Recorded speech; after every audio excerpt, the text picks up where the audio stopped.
All right, let's talk about South Africa's latest jobs report because honestly, it's a real head scratcher.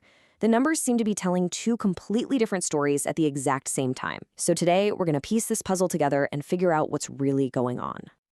So here's the central mystery, the big question. You've got thousands of people finding new jobs. Great news, right? But at the same time, the national unemployment rate actually went up. I mean, how is that even possible? It sounds like it shouldn't be. Let's dive in and break down these numbers.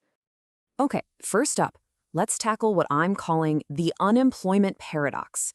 This really gets to the heart of this whole confusing headline. So let's start with the big headline number, the official unemployment rate for Q2 2025. It climbed to 33.2%. Now, to put that in perspective, it was 32.9% just the quarter before. So right off the bat, you're thinking, okay, things are getting worse. And this is where the paradox really snaps into focus. Look at these two numbers. On one side, the economy actually added about 19,000 new jobs, and you'd think, hey, that's good. But then get this. On the other side, the number of people officially counted as unemployed, it jumped by a massive 140,000. See, that's the core of the puzzle right there.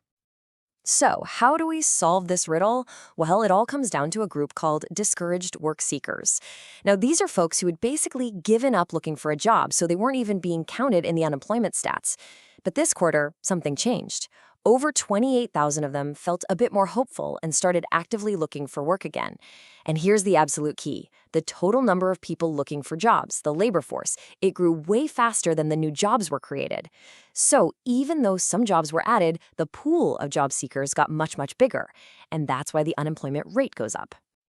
Okay, so that explains the big headline number.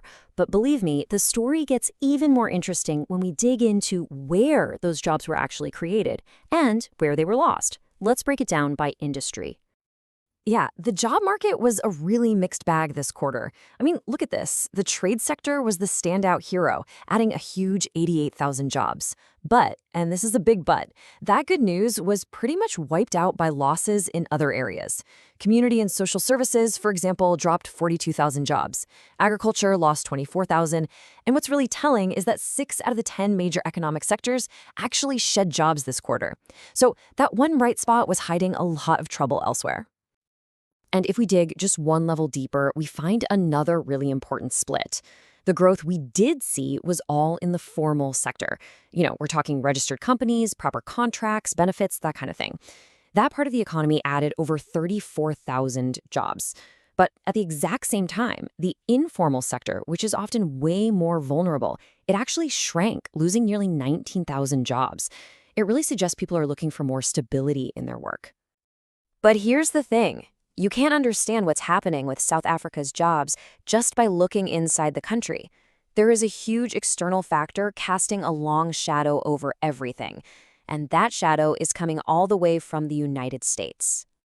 What are we talking about? A new 30% tariff that the U.S. has slapped on South African exports.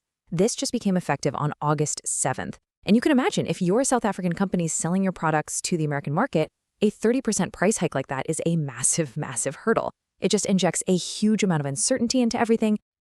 And this quote really nails the real-world impact. When companies are looking at this kind of unpredictability, well, they're probably going to be pretty skeptical about expanding or hiring new people, right? It just puts the brakes on any plans for growth and job creation. And look, this isn't some abstract economic theory. This tariff hits specific, vital industries hard. We're talking about the agricultural sector, especially all those citrus farmers who rely on selling to the U.S.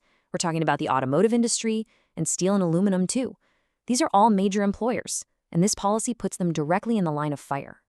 All right, so let's put all these pieces together. We've got the unemployment paradox, we've got the weird shifts between different sectors, and now we've got this big American tariff shadow hanging over everything. So what does this all mean for the future? Well, to put it mildly, the outlook is pretty murky. You can think of it like there's a real push and pull happening in the economy right now. On the plus side, the tailwinds pushing us forward, we're seeing some good things at home. Logistical bottlenecks are easing up, and crucially, the power supply is way more stable. That's huge. But the headwinds pushing back are really strong.